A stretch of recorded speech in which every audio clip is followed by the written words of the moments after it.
वर्षा पर्यटनासाठी आंबिवलीत आलेल्या निपाणीच्या पर्यटकाचा महादेवगड पॉइंट परिसरातील खोल दरीत कोसळून मृत्यू झाल्याची दुर्दैवी घटना समोर आली आहे। तब्बल 500 फूट खोल दरीत कोसळलेल्या पर्यटकाचा मृतदेह शोधण्यात अखेर बचाव पथकाला यश आले आहे।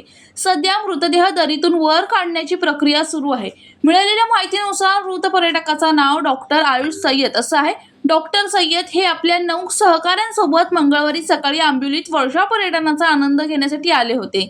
सायंकाळी सुमारे 5 वाजण्याच्या सुमारास सर्वजण महादेवगड पॉइंट्सवर गेले होते।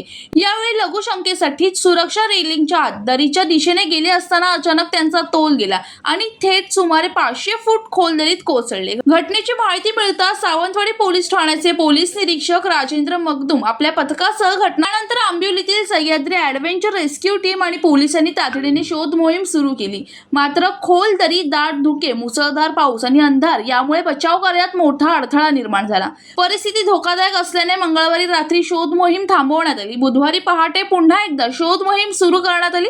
अथक प्रयत्नानंतर 500 फूट खोल दरीत डॉक्टर सय्यद यांचा मृतदेह आढळून आला।